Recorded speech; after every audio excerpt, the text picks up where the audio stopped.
Hi there, welcome to this video. So we're going to be looking at 6.1.1a, which is all about the control of gene expression.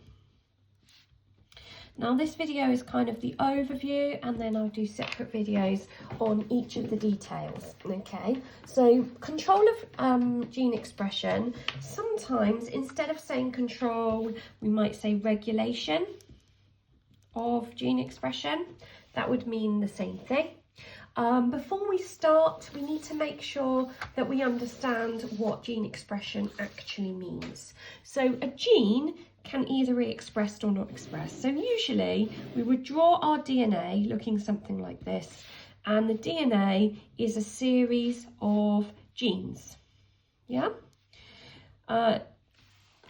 So a gene is made of DNA, which we know is a sequence of nucleotides. And we're particularly interested in the base sequence, aren't we? Okay, so these genes, there's loads and loads and loads of genes on each chromosome, and every cell contains lots of chromosomes.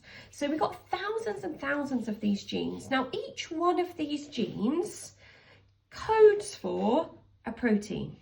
Okay, so that gene codes for a protein, that gene codes for a protein, etc, etc. And you've got thousands of these genes in every cell that all code for proteins. Now, there's no way that you want to be making all of these proteins in every cell all the time. It would use so many resources, the cells would be overcrowded with proteins that they don't need. Okay, so cells are specialized. Each cell has a particular function, and it needs particular proteins to become the right shape, to have the right enzymes, to be able to do the right thing. So you only need some genes expressed in each cell at any time. So if the gene is turned on, we say that it is expressed. Okay, so if a gene is turned on, that means it's expressed. And what that actually means is that that gene undergoes transcription to make the mRNA, and translation to make the series of amino acids, which then forms a polypeptide chain, which folds up into the protein. So if it's turned on, that means it's expressed. That means that that gene gets transcribed, translated, and we make the proteins. Okay. The opposite of that then is if the gene is turned off. That means that it's not expressed. Okay. So this part of the DNA, we might have a gene here, a gene here, a gene here. But if it's turned off and it's not expressed, that means that there's no transcription. It's not transcribed. It means if it's not transcribed, there's no mRNA, it's not translated, and there's no proteins made. Okay, so at any one moment in time, we need to be able to control in cells which genes are turned on and expressed, and we're making those proteins, which genes are turned off and not expressed, and we're not making those proteins. Okay, and the reason we need to do that differently in different cells is because cells are specialized. Now, this spec point is all about how we control gene expression.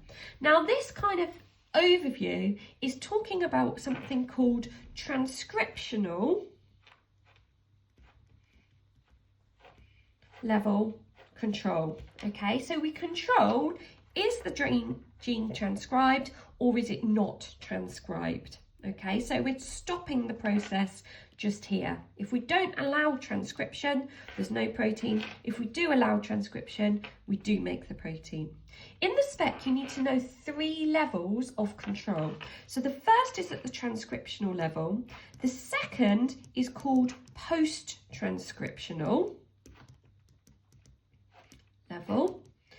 And in this one, we actually do allow it to be transcribed, but then we control the process after transcription, just here. Post means after. So after we've made the mRNA, there's a level of control. And the third example that we need to know is called post-translational level. And that's when we control it after translation. We can still control what proteins are made after translation. So level 1 is controlling it. Does transcription happen or not? Post-transcription means after transcription. So we're kind of doing something with the mRNA in between here. And post-translational is after translation. We do some editing here before the proteins are made. Okay. So I'm going to do these in separate videos. So if I'm going to start off, you'll find a video called transcriptional level control in eukaryotes. And then you'll find a separate video about transcriptional level control in prokaryotes. And the eukaryotes one is about transcription factors. And the prokaryotes example is specifically the lac operon. Okay. Then at the post-transcriptional level, there's a video on that. And the post-transcriptional level consists of 3 different processes. So we've got splicing, we've got adding caps and tails to the mRNA, and we've got something called RNA editing. So there's a video all about post-transcriptional level control of gene expression. And then finally, we've got post-translational level.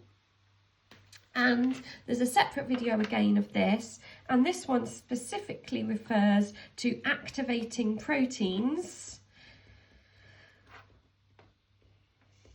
by using something called cyclic AMP.